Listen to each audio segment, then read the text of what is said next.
Welcome to the Shure SM7B YouTube show. Why the SM7B YouTube show? Because I can't think of anything else to call it. And what we're talking about today is how to tell a counterfeit Shure SM7B microphone from a real Shure SM7B microphone. It's not very easy. They look very much alike, and I am going to show you a surefire way of knowing the difference between a real one and a counterfeit one. Now, what you'll see here is that the boxes are almost identical, or are identical. The difference between these two boxes is only that one has the new packaging and one has the old packaging, but that is not a way to tell, because everything up until, I would say, about a year ago has been packaged in the old packaging. Anything in 2022 and 2023 has been packaged in the new packaging. The only difference between the two is that the old packaging has a black and white outside with gray, and the new packaging is basically the same, but it has some green thrown in on the text. But other than that, the external is the same, and it is not a way that you can tell which is real and which is counterfeit. Now, this first box that I'm starting off with, I was suspect of, but this, by the way, is the real Shure SM7B. At first, I was suspect of this one because it had 2 layers of tape on it, and that's what got me thinking I needed to compare this one to another one to make sure that what I actually had here was real. It turned out to be real. I don't know why it had a double set of tape on it, but it did. Anyway, when you open it, notice that this one has one piece of paper with it for instructions, which means nothing. You'll know what I mean when I show you the other box. There's the larger windscreen that comes in a regular bag, and the back plate for the microphone that covers the controls on the back if you want to. It's optional. And that's the Shure SM7B microphone right there. That one is the real one. Now, you won't know just by looking at them which one the real one is and which one the counterfeit one is. And you certainly won't know from the packaging. That's just the Velcro strap and the brass insert for the connector. Those are each individually bagged, as they are in the counterfeit example.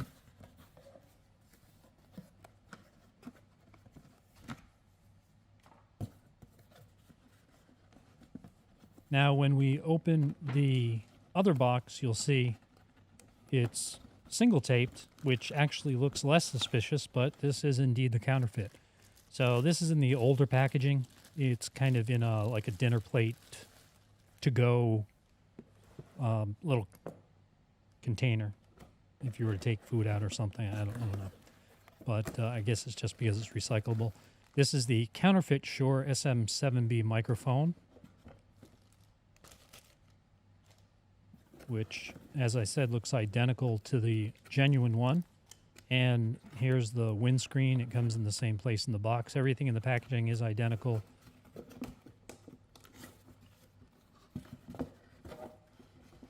And it contains all the same components. It contains the back plate for the microphone. It contains the Velcro strip for the cable, and it also contains the brass insert for connecting it to the microphone stand.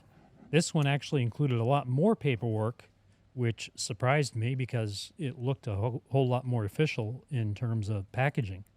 But again, that means nothing. Everything on the genuine Shure microphone was given to me by, I was directed to it by QR codes.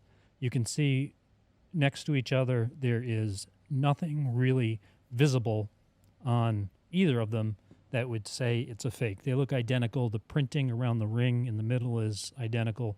The brackets are identical. The windscreens are almost identical, but you wouldn't know if you only had one of them that they were even different. The brass inserts are the same. The XLR plug is the same. They both even say Shure inside the XLR female plug. So you can't tell from that. I saw someone looking at that up close, and they said that that was one way you can tell. You cannot tell that way because they both say Shure inside that connector. But this is the best way to tell, the first thing that I'll show you. And that is this cable that goes from the microphone to the XLR jack. It's the smaller cable that you see going from the bottom of the microphone to the XLR jack. On the counterfeit one, you'll see that these rubber grommets that come installed on it that attach it to the metal at the bottom of the microphone actually slide up the cable. And that is something that you'll see does not happen on the genuine Shure SM7B.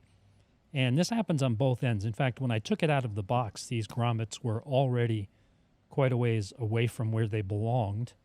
And they will freely slide on the cable and not really stay in place where they belong very well, even if you push them in. However, on the genuine Shure SM7B, you'll see that it's firmly attached. Now, I didn't try prying it off with a screwdriver or anything, but it would be difficult, it seems, to even get these off to slide on the cable. They do have a purpose. They sit there to prevent the cable from being cut on the metal, so they aren't meant to move. However, on the counterfeit one, they do move. That little chunk you see taken out of the windscreen there, that was from me just trying to get the windscreen off.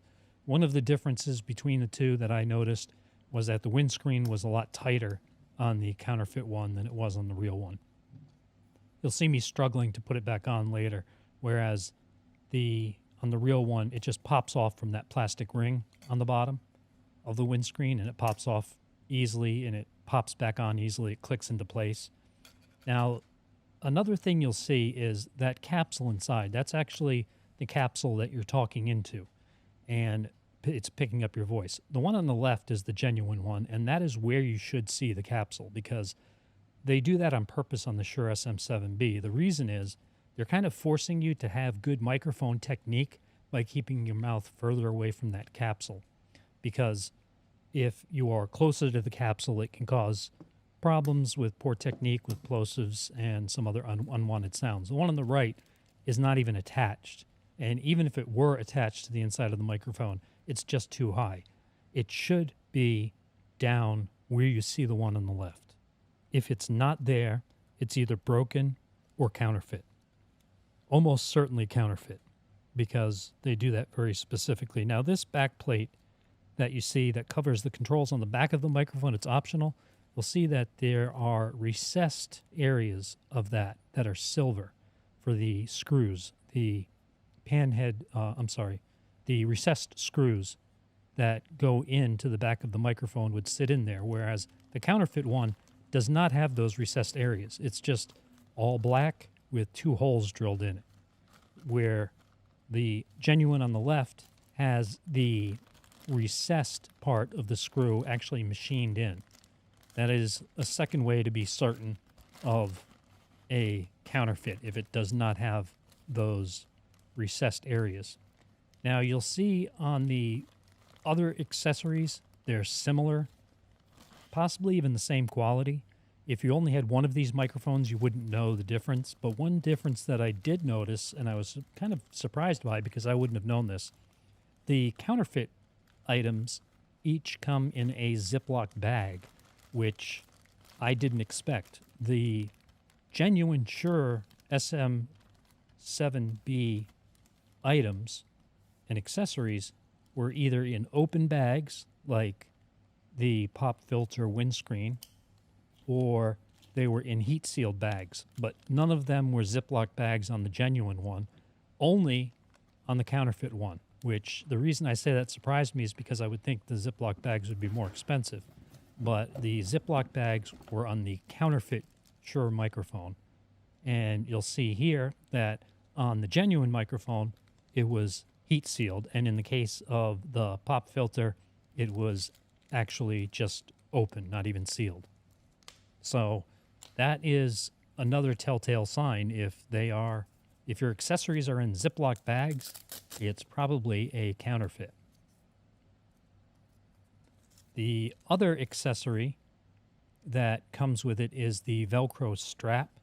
And this one, I can only tell you what I've observed between the two, and I'm saying this because I've heard this was the case. See how on the counterfeit one, the Shure logo is very big and they're very close to each other, whereas on the genuine one, the Shure logo is smaller and they're further away from each other. I probably wouldn't have even have noticed that except that I heard it mentioned before or read it in an article somewhere. And sure enough, no pun intended, the counterfeit has a bigger Shure logo and they're closer together on the Velcro strap.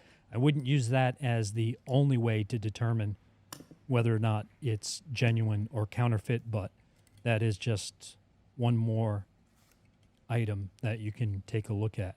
Now you'll see how easily the pop filter goes on this original Shure microphone, and you'll see when I put the windscreen on the counterfeit one, it's a little bit difficult. It's kind of tight. The foam is tight on the microphone. And I had a little bit of difficulty putting it on. And even when I got to the bottom, the part that goes around the plastic part that snaps in, I kind of had to force it in. It didn't clip in. I had to force it in to stay put. On the genuine microphone, I didn't have to do that. It just snapped right into place once I put it in. So there you can see they really aren't any different to look at. The XLR ports are the same. The mount is the same. The writing is the same. They look identical. So make sure that when you get your microphone, you check to see that it's genuine, because it is really difficult to tell the difference. And with these few tips, you can easily tell the difference if you just look at those few parts.